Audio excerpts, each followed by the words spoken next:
now. So I guess we'll just go ahead and get started. 401. So, you know, if people join in, they'll join in. Sessions are recorded on YouTube and whatnot. So thank you all for being here.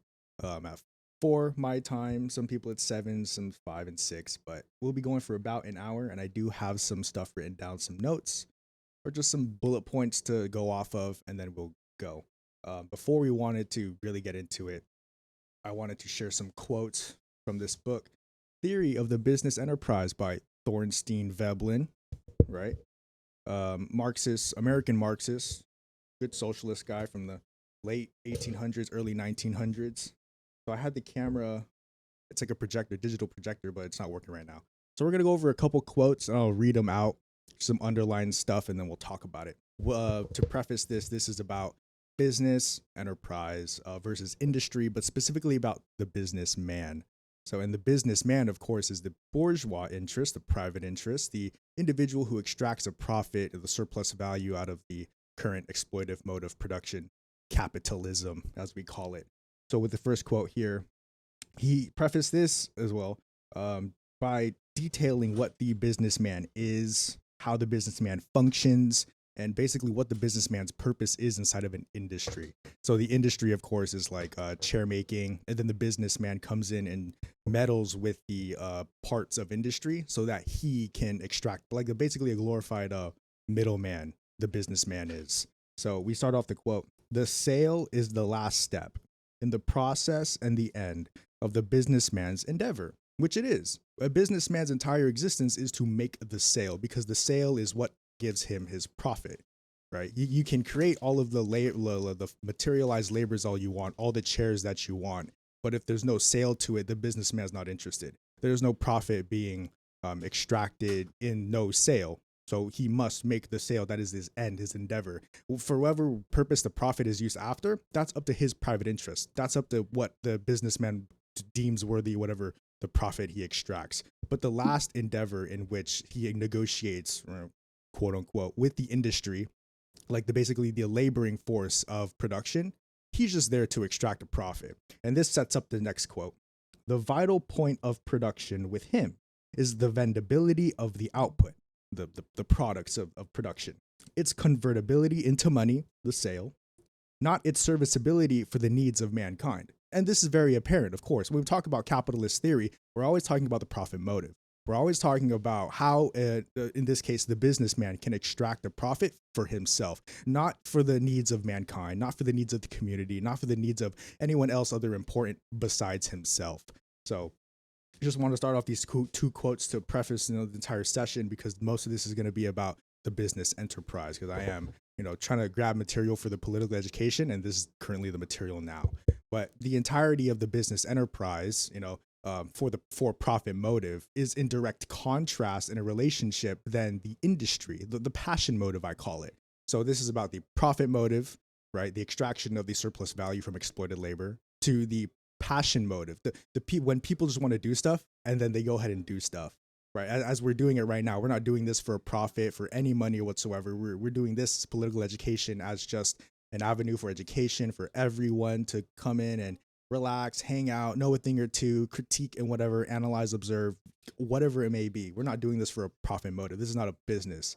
If anything, we're doing now is an industry, because we are organizing in such a way where that industry is materialized through the labor, right? Hello. Of ourselves, the working class. For who? Not a private interest, but of course the public, a public interest. The working class people. So there's a few quotes in here I also wanted to get out of the way, because they were just so profound when I was reading it, and I didn't get too far into it to see if I can find one, because most of this stuff is pretty relevant to today. Even though this book was written over 100 years ago, it's still pretty relevant what we can pull from here. So I think I just found it right here. But also, in a large portion of these transactions in the businessman's past, in the businessman's endeavor, are directed to a temporary control of properties in order to close out an advantage or gain some indirect advantage. That is to say, the transactions have a strategic purpose. And he talks about how business transactions are not simply just the sale of commodities from one person to another. It is specifically the sale of ownership. And so the entire system, of course, as we talk about privatization of this mode of production, everything is ownership, right? Like owning the means of production. That's like one of the baseline things you understand about economic theory. Marxism, communism is understanding that objects or the commodities or produced goods or materialized labors can be turned into capital, which is then owned, right? And it's owned by the recognition of the state, and it's owned by the recognition and the backing of the military of that state. That's why it has power. That's why, and then of course our human psychological background of hierarchy of our savage mode in being. But primarily, most of the time when we talk about privatizing the means of production and owning capital, it's usually always backed by the state. That's why the state is necessary for the maneuvering and control of capital. And of course, when you talk about capital, it's always the change in ownership. So when Walmart sells off shares of their company, that's changing minute portions of ownership, right? Finance capital and such. But when we talk about business as an entire entity, as a mode of production, it is just the exchange of ownership of different properties of different capital. So the maneuvering and what Veblen says a lot, the consolidation of capital, which is that accumulation, right? So consolidation, coming together, accumulation, that hoarding of. So as we see, and of course, as Lenin, describes in Highest Stage of Capitalism, imperialism, when the markets open up abroad and international, the same individual interests are controlling that enterprise, whether it be outside the nation's borders or inside the nation's borders. Wherever the enterprise exists, that's where the interest is going to affect that area. So like we talk about McDonald's, the international corporation. You'll find McDonald's everywhere. Walmarts are everywhere, right? All these big international corporations is imperialism, that consolidation of the markets, that consolidation and accumulation of capital around the globe, right? Basically just appropriating the resources in that area for a particular interest. So this is a nice good read. I read The Theory of the Leisure class, which goes into the social side. So this is like Karl Marx's Capital, but like nothing the length of it. But this basically goes into how enterprises work, how money works, in this dynamic of production from the owning class and of course the laboring class, or as he would say, the barbaric class, forced barbarism because of the induced leisures that the people, these higher class people want. Their desires are built on top of the exploitation of the laboring class. So to achieve such a leisure, the mansions, yachts, limousines, the Met Gala and all this stuff up here, it is all based, and you have to have an exploited labor class or some sort of laboring pool that you can pull from to acquire such, luxury, resources, leisure, all of the stuff that takes 10,000, hundreds of thousands of man hours for just one person to have, or maybe a whole family. But it doesn't matter because you can't, well, you can, we see it happen, but it's unethical how an individual or a family can appropriate so many thousands of hours to create the mansion, yacht, leisurely lifestyle, wake up, don't gotta work. But then some people, of course, living other lives, like the exploited individuals, wake up, work all the time, don't have a second to sleep, second to relax because of the forced induced conditions by these changing ownership. So the businessman is quite, that guy. He's that guy. He don't want to work. You don't want to touch that guy. The businessman is not a very nice fellow. He'll exploit you anytime and any chance he get. However, in talking about the businessman, just like how we talked about the business in general, business and industry, the businessman is accompanied by an industry organizer, as this Veblen guy calls it, the captain of industry. So whatever you want to choose, the industry organizer is the term I use, or whatever. Basically a person of the people, a person of the industry, not a businessman or for-profit person, a person of the people, a passion person, right? A person who is for the community. So in the captains of the industry, they do the exact opposite of the businessman. They're not here to consolidate and accumulate and organize production and industry for a personal interest. The captains of industry do it for the love of the game. The captains of industry do it for the love of the labor in which the produced goods and commodities coming out of that industry are favored for the public interest, for the public good. So we're going to put this book right there, and then we're just going to go freeball it now basically off that. and this last point right here, which is going to take up the majority of our time, is principle and discipline to theory. So the little whole spiel in the beginning was a foundation to this another topic I want to talk about, because I've noticed a lot this past year, this past 8 days, and of course the few months before, in which individuals lacked a very solid foundation of principle to theory and discipline to theory. So being principled in theory is just basically understanding how, in my perspective, the understanding of the material conditions from a dialectical and a historical analysis, because that is what is absolutely true in the material conditions, not what I think it is. I observe what the material conditions are, articulate them to a perspective, my perspective, but then understand that these conditions are historically conditional. Everything always has a reason, and nothing is isolated. So we talked about last week with inconspicuous production. Everything is connected. It's just a matter of time of how long do you want to take to understand, discover, and dissect the different degrees of separation that, separate and connect different notions and ideas, right? We talked about the streamer who stream games. How is that person being affected when the oil rig stops, producing oil? And we talked about the oil rig going from then refining the oil into the semi trucks that deliver the food to Safeways, groceries, Walmarts, and whatnot, big stores. And then the streamer could not get groceries because the oil is not, being produced for the trucks, in which the trucks rely on the oil rig for producing oil. In any part of industry or any part of web of interactions in organized industry or businesses, right, in the modern day, everything is connected, right? So farmers are the backbone, right? Because all of us need food to survive, regardless if you do streaming, if you work at a hotel, if you do this, that, or the third, right? Everything is connected. Everything has some which way or point you can explain to connect one industry to another. Some are more closer than others, right? When you talk about computers, graphics cards, you're talking about IT, internet, and all that. It's like a whole industry itself. It's very understandable that this would be together. I come from an automotive background, so when we talk about automotive parts, manufacturing, sales, dealerships, that's all a part of one industry. That makes sense that you would clump them together. But how would the automotive industry affect that, chip and that internet, IT, computer industry? Well, we saw it happen a few years ago. I don't know if you were aware, but there was a chip shortage, and it wasn't just for automotive industry. It was for everything. It was for a lot of things that the automotive industry and other industries were suffering because of this lack of chips, these lack of motherboards, and these lack of computer parts. Because a lot of computer parts go into the automobile to make it function the way it does, with your automatic cruise control, with your sensors that you need to, the car needs to know and understand to throw that check engine light to make sure that the car runs and fine. There's a lot of stuff that goes into these industries that are reliant on other industries. And I pick automotive not because it's my background, but it's also because it goes into a lot of other industries. So not just computers, right? But HVAC, heating, ventilation, and air conditioning. There's a lot of HVAC things in automotive, and the technologies that HVAC use go into that automotive, your car.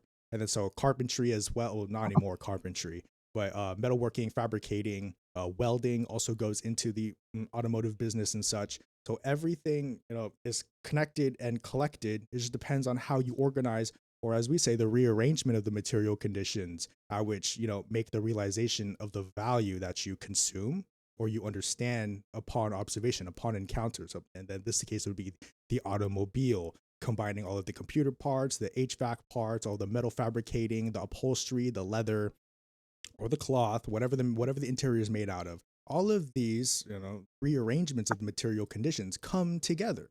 So it's easy to forget, or it's easy to gloss over the fact that things are connected. Because when you look at the automobile, when you look at the car, it's all complete, right there, ready to use for the intended purpose that it has been created for: transportation from A to B, or whatever ends that you would want to use the means, the automobile for, usually for the individual consumption of that individual. So when you drive the automobile, either you're doing it conspicuously consuming, or you're showing off the car, or you're doing it just because you need to get somewhere A to B, whatever you're using it for. All of these components and these systems, these processes to make all of that stuff hidden behind what you see. And then, so you look at the computer as well. Look at my laptop. How does this stuff work? Inconspicuous production. All of this is connected with the understanding of your dialectic and your historical analysis. Nothing just popped into existence just to pop into existence. And this is where we get into the rub of principle and discipline to theory. Not everyone has this sort of perspective.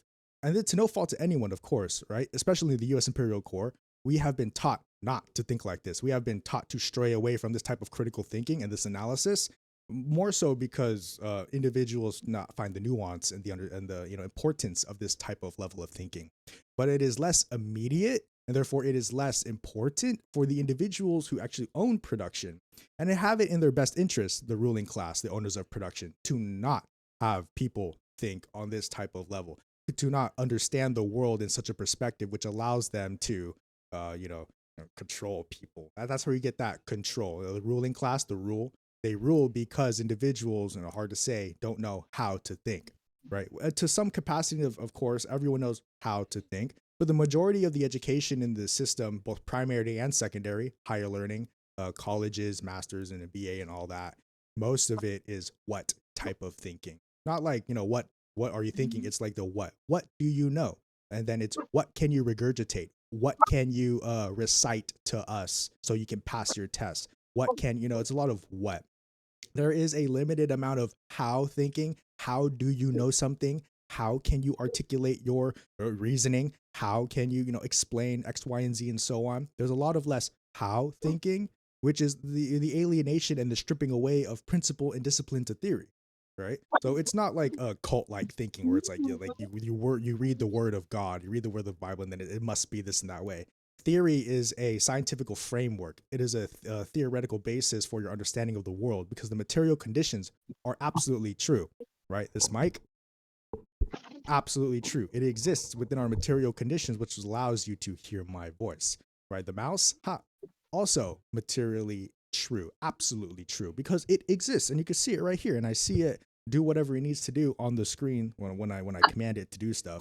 But we do this everywhere with everyone, with everything, right? So when you look out, if you live in a place near mountains, those mountains are there, absolutely true. But how do you know?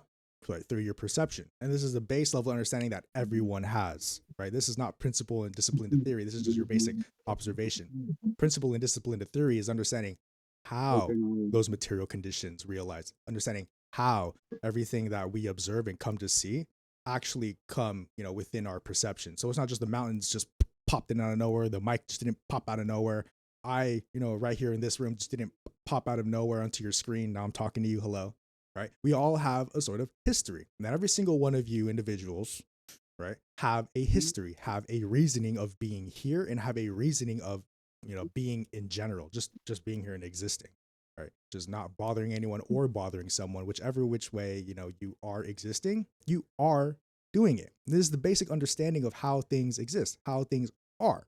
And this is where we start our analysis. This is where we start our dialectical and historical dissecting of stuff at the point of encounter, at the point of whatever you're observing, hearing, looking, seeing with all of your senses, observing and whatnot.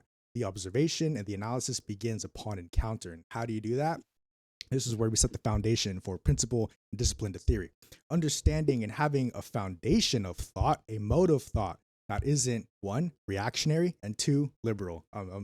Taking big jabs at the capitalist mode of thought and the production, because it is this exact mode of thought, the intellectual and the liberal mode of thought, that alienates people from higher thought, that it alienates people from understanding why the material conditions the way they are, right? People, because people will be surprised about a lot of things, about how things are, right? How billionaires are, oh my God, bad people, how the government is just inherently bad. And most of this is misplaced inherency, where things are the why they way they are, not just because it is, right? People aren't born bad, they become bad.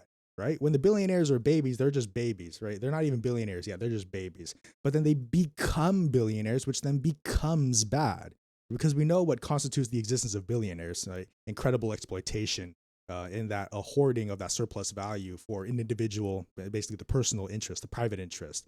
But nothing is inherently bad, right? Nothing also, for that case, is inherently good either, right? Things become good as well as things become bad.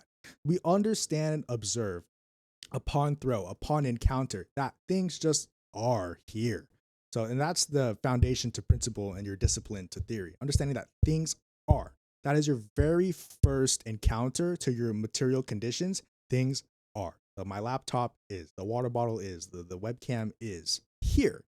But what does that mean for you? That's where you start your analysis to your material conditions. What does it mean to you? What does it mean to someone else? What does it mean to the external material conditions at which you both exist in? Right? We could do this with natural laws, like the phenomena that is like indisputable to any ideology. Gravity, right? That's one of the phenomena that we can explain on a very equal level, like a mutual level of understanding, to break into that liberal mode of thought. It's because everyone understands how gravity works, right? My hair stick, I'm just gonna, when you hear it drop, that's gravity. It happens every single time with every single object that we do. So this phenomena is absolutely true. And through our articulations, thanks to Newton and other sciences and the material sciences as well, we have come to refine such a definition, come to refine such an understanding of the phenomena at which it comes second nature to us. We know exactly how gravity works, and everyone can agree on that because it is absolutely true to the material condition. Not like liberalism, right? That is an ideal philosophy. And of course, Marxism as well is an ideology which should also not be taken as the word of God, but as a tool as well. And liberals use liberal ideology as a tool as well. So we're doing nothing more different than, who we are to our neighbor. We do stuff all the time with the tools that we have, but it just so happens that the Marxist analysis is a material analysis, while the ideal and the liberal analysis, libertarian ideology, is of the ideal analysis, right? Which is not grounded to a material perspective or a material condition. So this is where we get that rub. This is where it's like individual liberties for the individual over the community because of this, protection of the state and this enforcement of the military. That you're like, I know I'm bringing in like fascist ideas to the liberal ideology, but that's basically the other side of the coin, right? You have liberalism on one side, but then the other side, it's fascism. It's just aggressive liberalism, I like to call it. So aggressive liberalism or fascism falls on the same coin. Falls on that same coin of must be protected by the state and your military, nationalism, this or us versus them, right? Me versus you. It's always that versus, that competition. So principle and understanding and discipline to theory. When you understand the liberal theory, you understand that, or in the capitalist mode of thought as well, this privatization of the mode of production, it is competitive. And the schemes of competition layer the entirety of society and the superstructure, at least here in America. And I can only speak for the US and America because I'm here, right? I couldn't be able to speak for like Canada or any other nation across the seas, Europe, Asia and all that. But at least here in America, of course, you have this layer, and it's more apparent here, apparently, that I've read. Competition is incredible here. Like you do it with everything. Competition, whether it be casual spaces as well. Like I don't know if you guys have this problem, but when we go eat out on the rare occasions, right, we'll fight over the bill. It's inherent competition right there. It's very small. You wouldn't even consider competition, but therein lies a type of clashing of values and a clashing of interests, right? I want to pay the bill. No, I want to pay the bill. No, I want to pay the bill. Not so much contradictions, you could perceive it as, but it's more so competition, right? And understanding how that competitive nature bleeds and not into just the workplace, but the household as well. So this all comes from that principle and discipline to the theory, to not just any specific theory, though. It is the material sciences theory. So I would stray away from, not to make any jabs, but anarchy is a little bit ideal. Still left flank, still anti-capitalist. We can always borrow ideas and, of course, notions from each other's works and theories, and understanding that it all comes from anti-capitalism. But of course, we want to remain true to the material conditions and what the material conditions say, right? Upon our observation, what the material conditions do and whatnot. That's basically absolutely true, right? I always quote Lenin. Ever since I read this quote, she never stopped saying it. When nature gives, she gives absolutely, or when man gives a thought, it gives absolutely. And this giving of absolute means there is absolute truth. And so that absolute truth exists around us all the time. And what was it? Heidegger, don't read into who that guy was, just read into what that guy does. And Thornstein as well. Everything is left to be discovered. Everything is already here for us. And we just have to understand the perspective at which gives that absolute truth and the articulations at which we are able to understand that truth, right? So we all have different perspectives.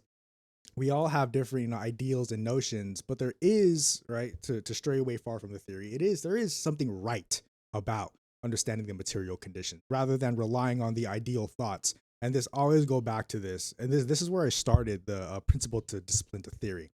It's this quote. It's come from the Rousseau days, the long 18th century, the Enlightenment period. Rousseau's, Voltaire's, Hobbes, Locke, and all those people. Basically, their entire thought process was the liberal thought process because they were living under what, feudalism. And so when capitalism emerged out of feudalism, they brought the liberal ideology into capitalism, is what makes it work today. Right, your branches of government, your checks and balances, your individual freedoms, and you're allowed to do whatever you want. And basically, honestly, I would say there's way too much freedom for people today. There's we give way too much freedom to way too many people. And I'm not saying as a dictator, hey, get rid of everyone's freedom, but we see this stuff happen all the time. There's way too much freedom in the world, and that's causing way too much havoc. Personally, I would think, what's the solution? Just education, just letting people think. But back on topic. The quote from the Rousseau's and Voltaire's and all the Enlightenment period philosophers was I think, therefore I am, which is a very dangerous sentiment to get into, which is the saying itself is not safe for just to blurt out. And that's the type of freedom that I'm talking about. You can't just blurt out this stuff. People can do a lot of stuff when they know about certain things. And that's kind of dangerous. It's kind of dangerous to have people do stuff freely. I don't know. That was just you or me, but it's kind of scary. Criminals aren't criminals because they're inherently criminals. Criminals are because of their material conditions. And who enforce that? The owners of production. Who are the owners of production? Bourgeois people, the ruling class, individuals.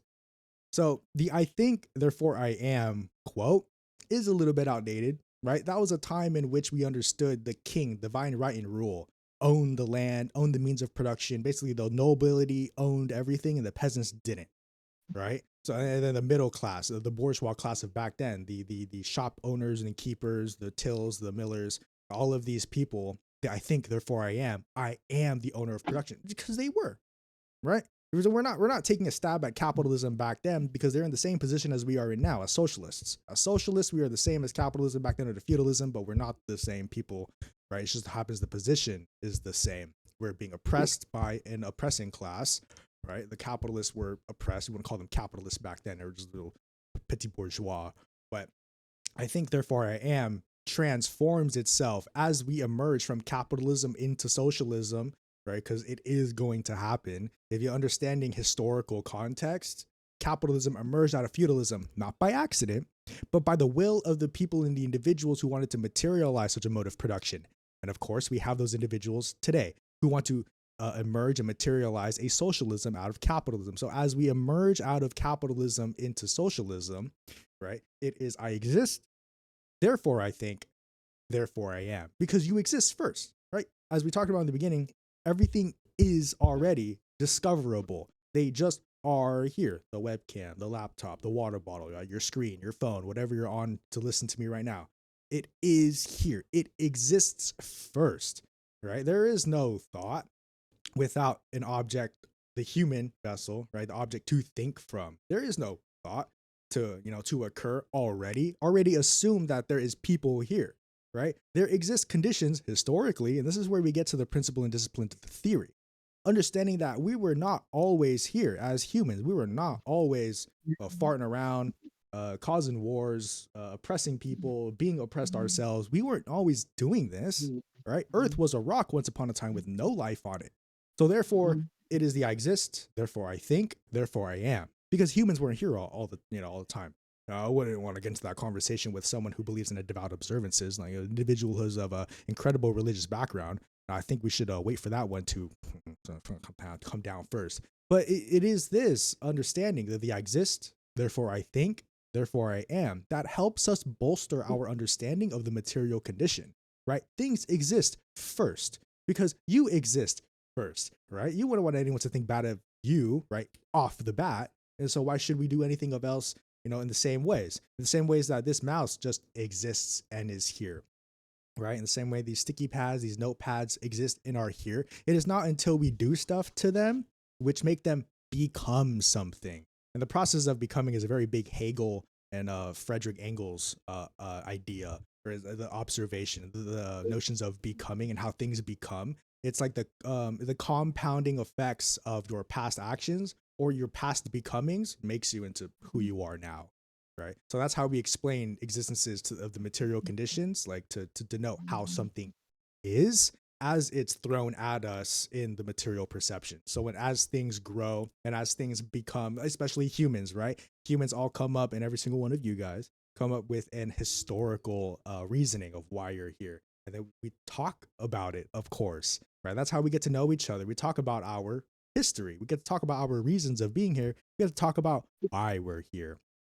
So we get that not through the principle and discipline of theory, but just being people.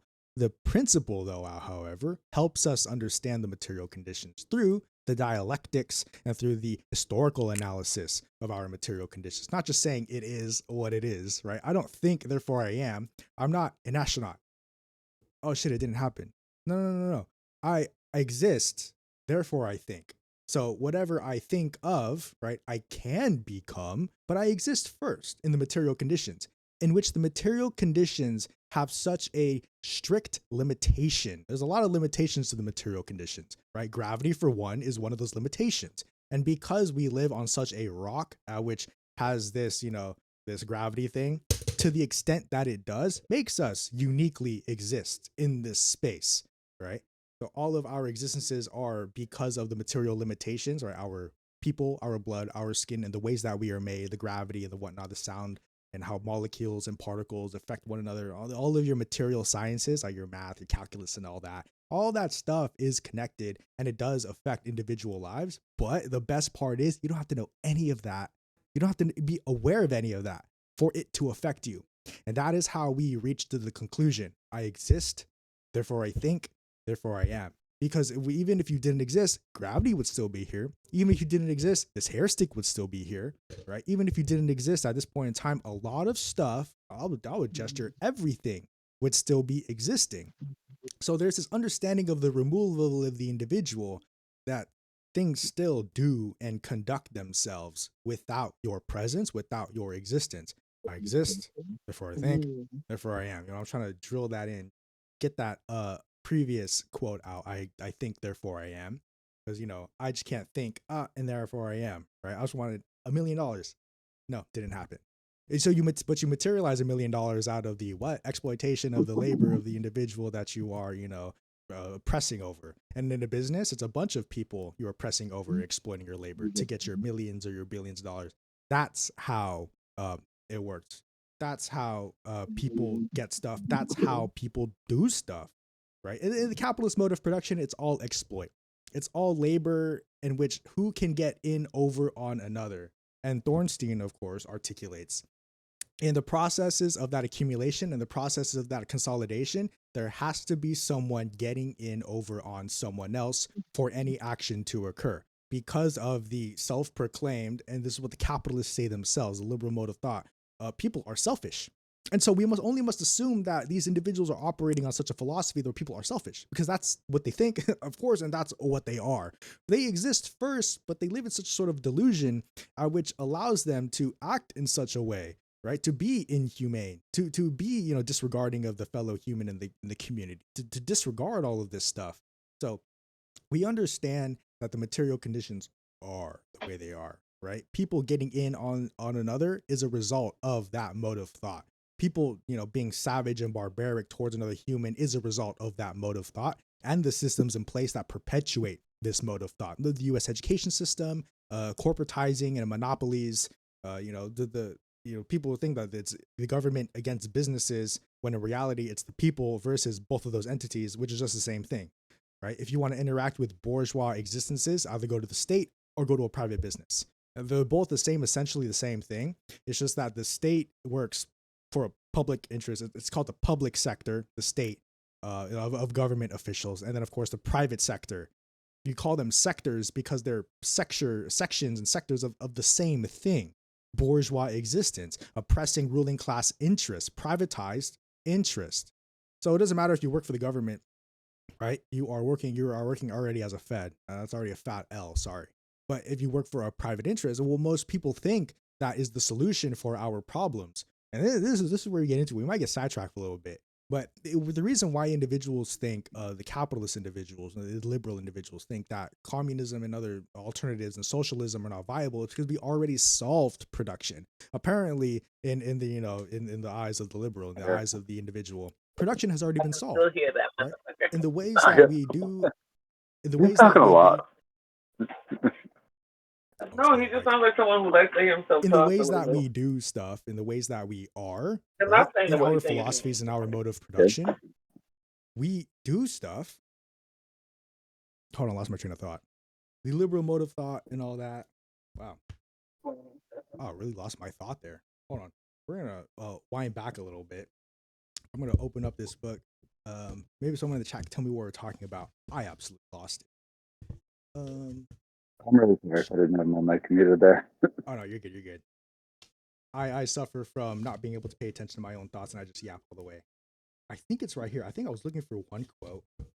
You were actually talking about the all of the stuff you're blowing my mind on. So I'm doing my best because I don't know much about economic theory. But you were talking, and just like the way systems work, you were talking about the how we don't have, like, we're not worried about certain things because we already have like solved the Right. the answer about production. There you go. Yeah, That's where you're at. that's exactly what it was. Thank you. That's exactly what it was. Yeah, So no problem. liberal individuals believe that we've solved production. So in the way we organize production, like privatized model, that's okay because it allows people to be free. Oh my gosh, are you getting it now? It allows people to be free. Individuals that allows people to express their individual rights. Right, your protected rights by the state and natural unalienable rights by when you were born. The right to free speech and all this, right, and all that. But of course, a while ago, we talked about what makes a freedom. But we're not going to get into that now. But basically, what makes a freedom is however people do stuff in a society, what society deems. And Thornstein gets into it greatly. How laws and systems and structures are built around people, because it is, right? We make the stuff, therefore it's built around us. So whatever limitations that we come across, it's our own limitations of our own perspective and understandings of the world, how we do that. But going back to how people think that we've solved production, people think that there's no cause for a revolution of any sort because we already did that. We already did that with the American Revolution when we threw out the king and then brought and solidified in capitalism. That was basically it. There's no need for socialism. Now the only pillar, and so we talk about the pillars of society a while ago, and there's three of them. The pillars of philosophy, basically your mode of thought, how you think. The pillars of production. Yeah, that was a bourgeois revolution. Thank you for clarifying. It was a bourgeois revolution. So not just a proletariat or working class revolution, but it was a revolution, quote unquote, for the capitalist class. But you have your three pillars: your philosophy, the how you think, how an individual thinks; your production, how an individual labors; and then your pillar of politics, how an individual expresses their philosophy through their production, through their means of their labor. So in feudalism, we'll go for a brief explanation of the pillars of philosophy. In feudalism, you have erected all three pillars of society. And the three pillars of society, these pillars exist in one of two states: public or private. It's very simple. In these pillars of society, you have in feudalism, in the kings and queens, it was privatized philosophy, in which the king had divide, right, and rule. It was privatized production, in which, of course, we still have privatized production. It's the owners, the ruling class, extracting that labor or the products, produced from the serfs back then, employees now. And then, of course, politics itself, the expression and the exertion of that philosophy is privatized, because that's why we have laws. Why do we have laws? Laws are for the individuals who make them and can enforce them. They're not for the individuals who live under them. The laws are not for them. They're only for them for the terms of oppression. Right? Laws are made for people. If you're not benefiting from them, you are hurting from them. There's no neutral stance. You're always being affected. It is always connected. So laws are either you are for or against it. That's the privatization of your politics. So going back to the pillar of philosophy. Now, most people would think that, and this is where you get that thought, individuals, when we emerged feudalism into capitalism way back when, right? People thought we had, in this sense, freed up the pillar of production. And all there was left to free up is philosophy and politics, right? So you have a publicized production, but it's only publicized for individuals who owned capital. And that's a specific perspective. When it comes to the proletariat or the working class, not the pillar of production was publicized for individuals to express themselves under, to do about and commit whatever individual labors they wanted to do. Because you can't just go into a Walmart or a Home Depot and whatever and start making stuff. You have to pay for that stuff. So really, the privatization of production is still well privatized, that pillar, along with politics. The emerging of capitalism from feudalism actually publicized the pillar of philosophy, that free thinking. Now, it sounded like when I was bashing on Rousseau's or Voltaire's I think, therefore I am. That was more of a stepping stone, right? We still thank greatly these thoughts and these philosophers for setting a foundation for the next thought. So as we emerge from feudalism to capitalism, of course, we freed up the pillar of philosophy, how people thought. Now I think we're regressing back into that privatized. We're regressing back into a monarchy, or I guess in this sense, for businesses, it'd be an oligarchy. So, but we're regressing back that pillar of production. This is a very divisive moment in our human history and our progression as a civilization. Right? Will we regress back into all three pillars being privatized, or will socialism as a revolution emerge from capitalism to publicize production? Because that's what socialism is. Socialism is that worker-owned means of production. The workers are public, right? It's a public interest. It seems private because it's a worker, but everyone's a worker. So therefore, everyone gets that privilege, quote unquote, to own production, to own the means of production. So emerging from feudalism into capitalism, philosophy, the pillar was publicized. Free thinking, free people. Everyone can think and be whatever who they are. Thanks, that's great. And then of course, socialism, as we emerge out of capitalism, publicizes production. But of course, we're still leaving out that privatized pillar of politics, which is true, because we don't take two pillars out all at once. That is way too much work. Right? We do it one at a time, and that's the goal, at one at a time, because we already exist with this free mode of thought, this ability to think however we want to think. Now we must direct it into a channel, and that channel is, of course, the publication of the production pillar of society. Society stands on these three pillars. Production is how you labor yourself and society, or the people in it, to make choices in which politics directs that. So when we talk about socialism and communism, you always hear the dictatorship of the proletariat. That's entirely true. The dictatorship of the proletariat is that privatization of politics and that, basically that philosophy. It's public production, public philosophy, with a dictatorship at the helm of that private politics. I'm not saying that's how life works, but I don't make the rules. And if I did, they'd be different. But I don't make them, so that's how they are, But in all seriousness, the pillars of philosophy or the pillars of society are these structures in place in the way we interact with each other to determine how people exist, how people think, and how people do stuff. So in our organization of production, it's all boss, worker, hierarchy, close to a monarchy, as you would CEOs and companies are just kings with their kingdoms, right? So that's the easiest way to think about a business, because who has the absolute rule and authority over a business? It is that business owner, or at least is that king of courts, your shareholder team that owns the shares and the capital. And we talk about business is just owning shit. It's just owning stuff. Who can own the most stuff? That's capitalism. And organizing how people own stuff, that's how capitalism maintains the structures that they are, maintains the power dynamic that exists because of the state-backed and the military-backed capital that these bourgeois individuals own. So each pillar of philosophy, or each pillar of society tells a great story of how an individual exists. So we'll start with the pillar of philosophy. Pillar of philosophy is that thought, that mode of thought. And so when the individual, the liberal individual, from their perspective, understands this, the pillar of philosophy has been publicized. The pillar of production has been publicized. So what do we do now? We publicize politics. But there exists a great contradiction in the publication of politics under the capitalist mode of production, and that is the profit motive. Okay, the profit motive will never allow for the materialization of a publicized politic, because the profit motive is inherently what?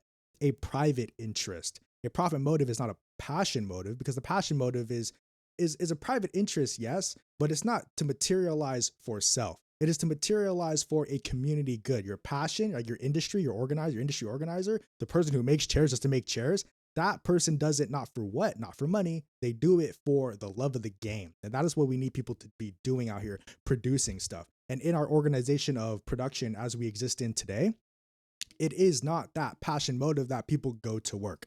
It is not that passion motive in which people will, reproduce themselves at the workplace. It is that money. It is that profit for themselves, or I guess that section of profit, that detachment of profit, that little sliver of profit that the businessman must take or give away in order to have them run their business. Right? If you don't pay your workers, they don't reproduce themselves at work. But it's a lot easier now, and they've perfected this art. Stay with me now. They've perfected this art of how to reproduce people up at work. I know we've been bouncing around everywhere, but stay with me. The reason and how bourgeois and ruling class individuals get people to reproduce themselves at work is if you privatize everything else. If you privatize the sale of water, well, now you need money to get water. You privatize sale of food, now you need money to get food. You privatize housing, now you need money to get housing. Your essential, I'm not even naming all of them, your essential pillars or your essential needs, your subsistent needs are all privatized under socialism. Oh, for hard labor. Exactly. That's exactly what socialism will do. Because socialism is what? An worker-owned means of production.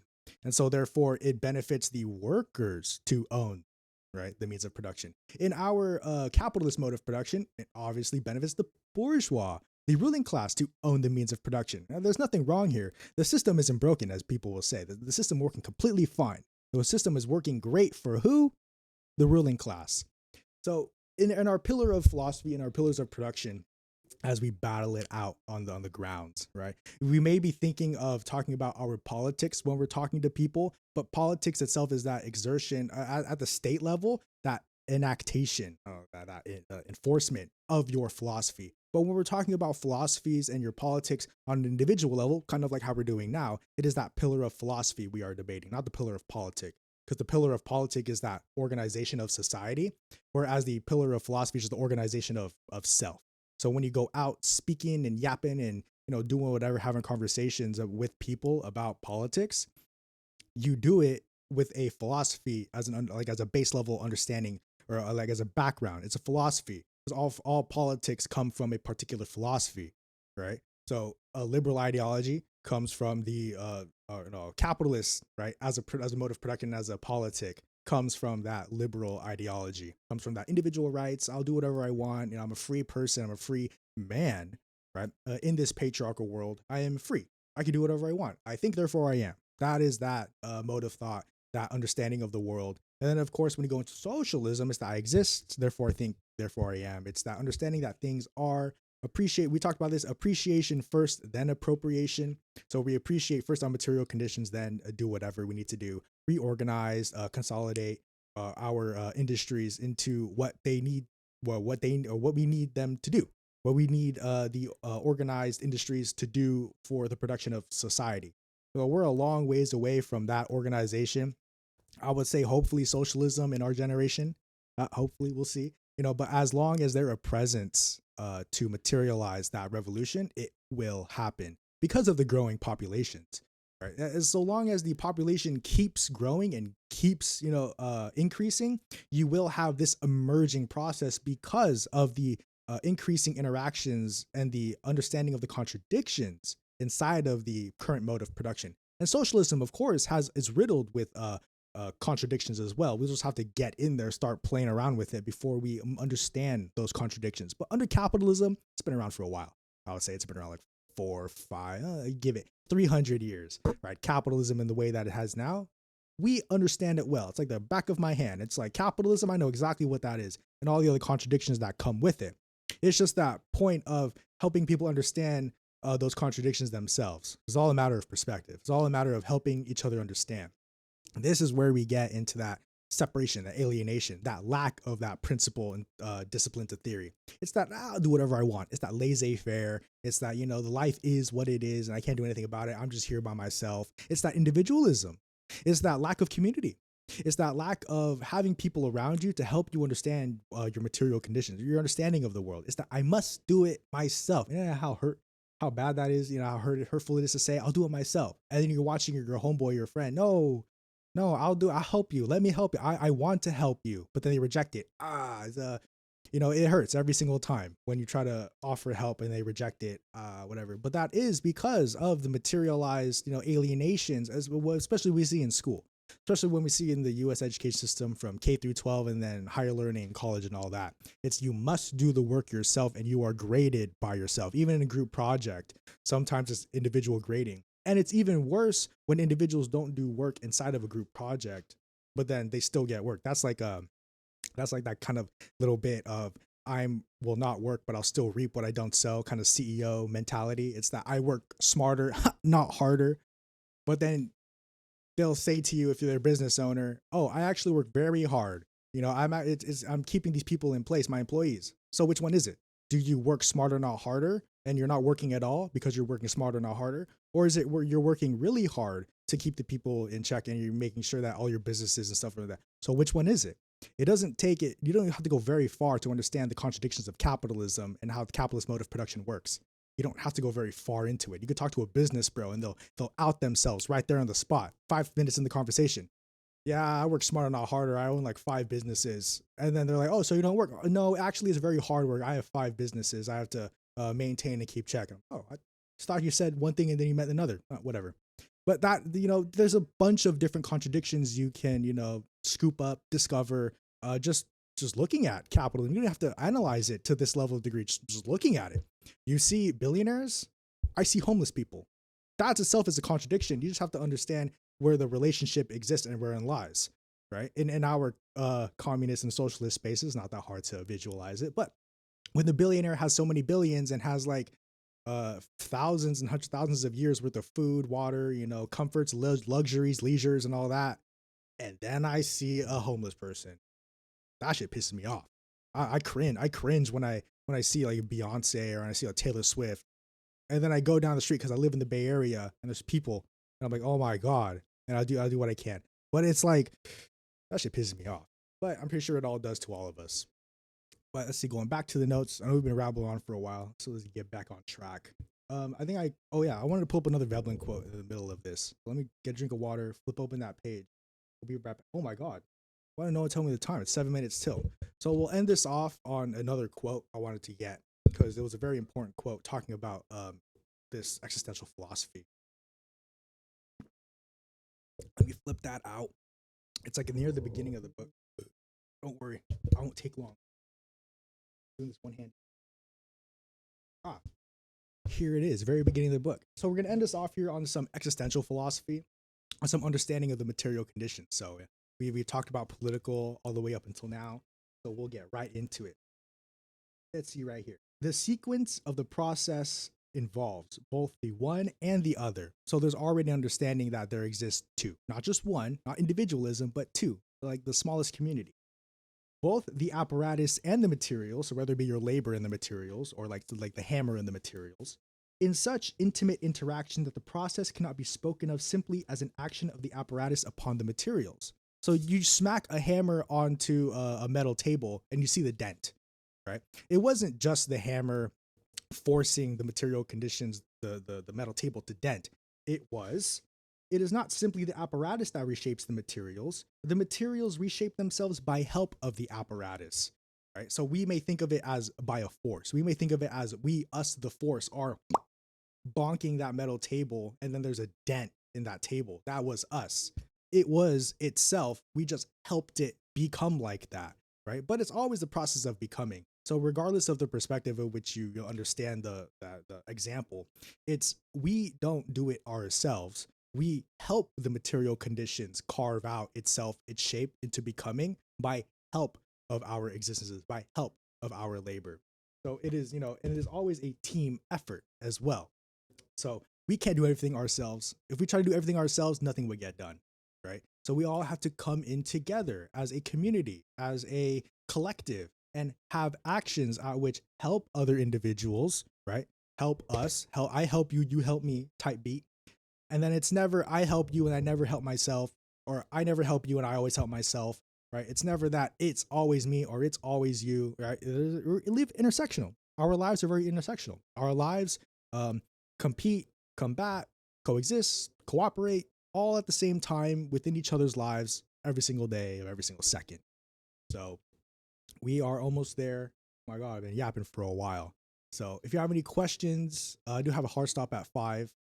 Any questions, any comments, concerns, I'll be here for another 4 minutes. I'll drink some water, set up some stuff. But this does conclude all of the political education today. I hope every single one of you has a great rest of your day. We will be back next week. Don't forget it, next week here, and these sessions are recorded. So if you don't want to sit here and listen to me, maybe you're busy or whatnot, tune out. And if you need to leave now, leave now. But I'll say my last pieces now.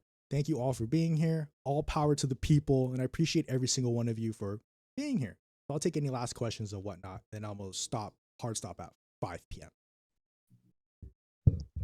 Kind of like, stereotypical. So where did you learn a lot of this theory? Because you're very well versed and you even know the nuances, which is very hard to do, especially when it comes to, I would say, advanced political theory, quantum physics to a point, and definitely a lot of background in psychology. Great question. I don't want to rain on your parade, but I don't have any formal education. Most of it is just me observing our material conditions, reading books, of course. Reading the bulk of it is reading. I did some PDFs, but I'm not gonna say I just did a bunch of like hardcore studying and whatnot. Most of it is just me understanding our material conditions, making mistakes, learning from those mistakes, and just talking to people out in the real world. Just talking to people face to face, or talking to people like right now. So I don't have any special education, but I do try my best to keep myself true to the material condition. And that's the principle to theory and the discipline to theory. It's that understanding that things are the way they are. It just takes time to explain them. Absolutely true. I've made a lot of mistakes. I've made a lot of hiccups and whatnot. But recognizing and acknowledging those mistakes and recognizing and acknowledging how to become quote unquote better, it just helps me get to where I am at right now. But the only direction is up. Oh yeah, well, that's kind of like what I was trying to make a point. And some people were just like, "Oh, you just need to go to higher education, higher learning to learn all this stuff." You just proved my point. You don't. No. You just need to read a ton of books and make a lot of mistakes. Oh yeah, and so I'll even give you more background. As I said, I'm automotive. I went to UTI in Sacramento, Universal Technical Institute. I went to car school, basically. I went to car school, so I have no formal education when it comes to background. I didn't even go to a 4-year college, let alone a community. I went straight to high school to work on cars, and then all of a sudden, I found myself, in this political space after quitting UPS. And then now I'm here. No, that's awesome. Like, and when you mentioned how like it's not because of my bias, because I know about my background in the car industry. That's actually a really good analogy for like the systems that are in place that gives us everything in our life. Like that's actually, I never thought about it like that, but you're right. The car industry literally encompasses just about everything that people need to either A, survive, or B, live comfortably. Yeah, and everything's connected. So it's not just automotive, but it is. But there's all other sorts of things, other sorts of industries that people find themselves in. So not just the car; it could be the fishing industry, it could be the transportation industry, it could be the electric, the power industry, it could be whatever. It's just finding out how everything is here already. Absolutely true. It just takes time to discover. Just takes time and your labor to understand how this stuff relates to you and then relates to everyone else. Yeah, that's what I meant. I meant to say, like, like the backbone industries of like the system, the world systems, is important to know because, like you said, things just don't appear. Like, we need to start saying why this thing happens or why this thing is made, as opposed to, well, it just does the thing. And like, well, how does it do it? Because it just does it. Yeah, And that's like does it. A lot of the conversations I have.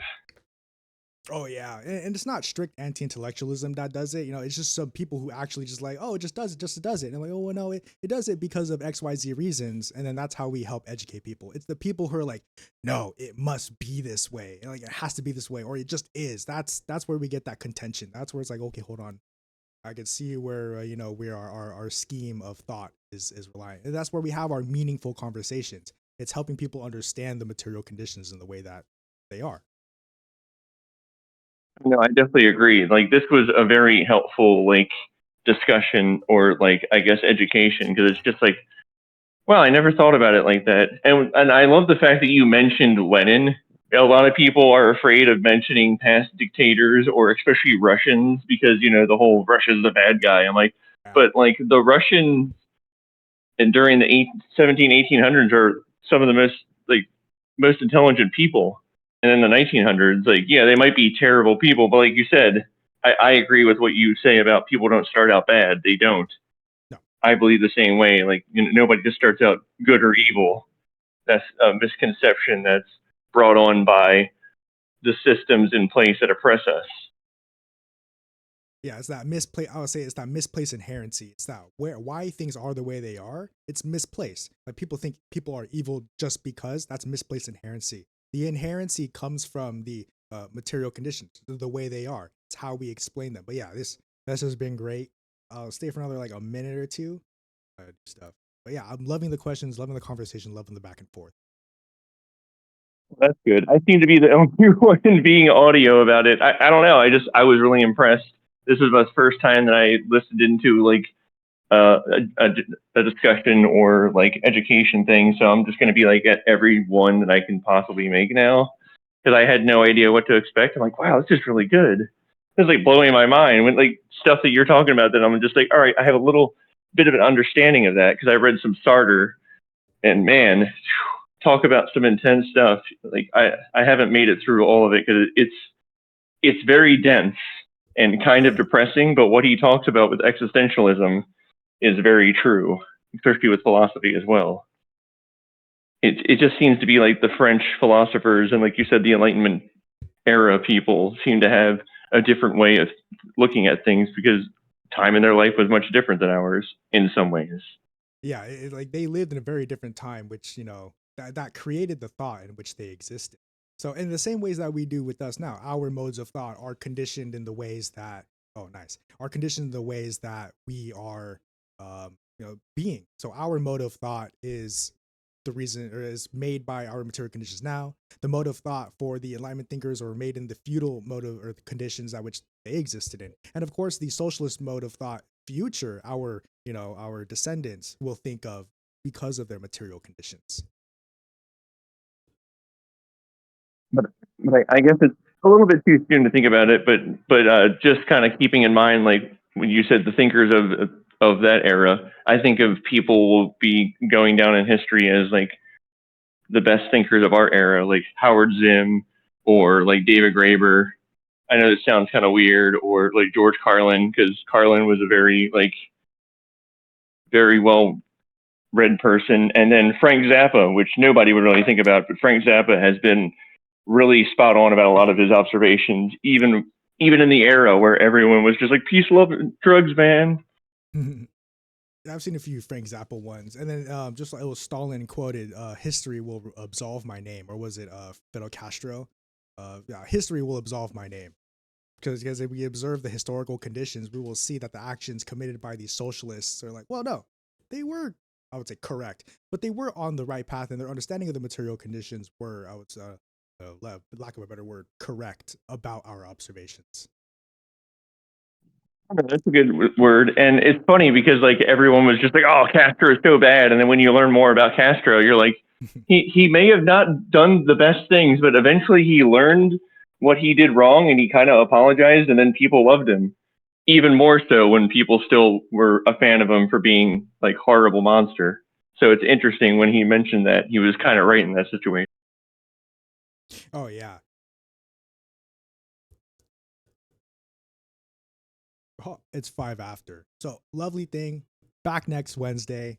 We can have these conversations, and I will type it out as well. But thank you for being here. All power to the people. Love you all. This will be up on the YouTube either tomorrow or Friday. I'll have to set the schedule. But these are not lost. Next Wednesday. Peace and love. I love all of you. Thank you so much for joining, and I will see you guys next week. Thanks. Take care.